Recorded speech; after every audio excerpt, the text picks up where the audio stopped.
नमस्कार मंडळी, मी तुमचा लाडका मित्र वरद विजय चव्हाण आणि मी तुम्हा सर्वांचं माझ्या युट्यूब चॅनलमध्ये स्वागत करत आहे। म्हणजे पंचक आणि सत्यशोधक या दोनही सिनेमांना रिलीज होऊन आता 4 दिवस झालेले आहेत। आज त्यांचा 5वा दिवस आहे। जे काही आकडे आपल्या समोर येत आहेत ते असे काही फार एक्साइटिंग नाही आहेत, निराशाजनक आहेत थोडे, असं म्हणायला काही हरकत नाही। पंचक आणि सत्यशोधक दोन्ही सिनेमांचं स्वतःचं एक कॅलिबर आहे। ऍटलीस्ट दोन्ही सिनेमे असे होते की वर्थ वॉचिंग होते एकदा तरी, मग तो चित्रपट आवडो न आवडो हा पुढचा भाग, पण एकदा तरी बघण्यासारखा, बघण्यायोग्य हे दोन्ही सिनेमे होते। बट अनफॉर्च्युनेटली मल्टिपल रिलीजेस जे आहेत त्याच्यामुळे एकमेकांचं मार्केट खाल्लेलं या दोन्ही सिनेमांनी असं दिसतंय। आता या दोन्ही सिनेमांचं बजेट म्हटलं जात आहे साधारणपणे 4 ते 5 कोटी रुपये। आता जे आकडे आपल्या समोर येत आहेत ते मी तुमच्या समोर सादर करू इच्छितो, बट हे आकडे ऐकण्याआधी पुन्हा एकदा एक डिस्क्लेमर की हे जे आकडे आहेत ते तसे खरे असतील असं काहीही नाही, कारण मराठीला कुठल्याही प्रकारचा प्रॉपर ट्रेड अनालिस्ट नसतो। सो माझे आकडे एकदम कन्फर्म आहेत असं धरून चालू नका, 19-20 असणारच नक्की। म्हणजे सर्वप्रथम आपण बघूया की पंचक या सिनेमाने किती कमवले होते।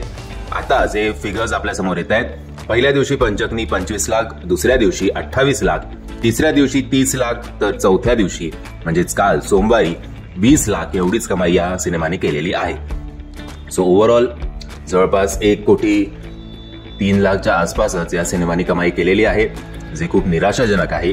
आणि आता 12 तारखेला विविध भाषांचे साऊथचे 4-5 सिनेमे येत आहेत, 2-3 अजून मराठी सिनेमे येत आहेत। सो असं वाटत नाही की हा सिनेमा स्वतःचं बजेट जे आहे ते रिकव्हर करू शकेल।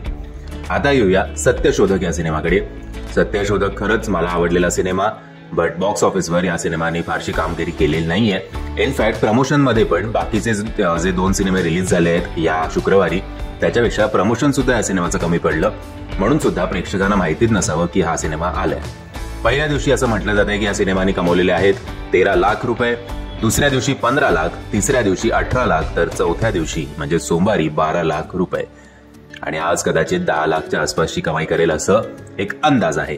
ओव्हरऑल पहिल्या 4 दिवसात साधारणपणे फक्त 70 कोटी असतं तर बापरे, आनंद गगनात मावेना असं झालं असतं।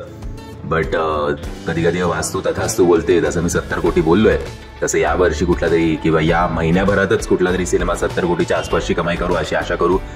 बाकी ठीक आहे, आता काय बोलणार, मराठीचं दुर्दैव आहे, स्टारडम नसल्यामुळे, प्रमोशन नसल्यामुळे, प्रॉपर 2023च्या काळानुसार सिनेमे बनवत नसल्यामुळे आपली ही परिस्थिती आपण स्वतःच ओढवून घेतली आहे। आणि कुठेतरी आय थिंक 80s-90s पासून कॉमेडीची जी लाट आहे ती काही केलं ओसरत नाहीये, आणि कुठेतरी मेकर्सनी ऑडियन्सचा जो विश्वास आहे की आम्ही चांगले एंटरटेन होऊ मराठी सिनेमा बघितल्यानंतर, तो कुठेतरी गमावलाय।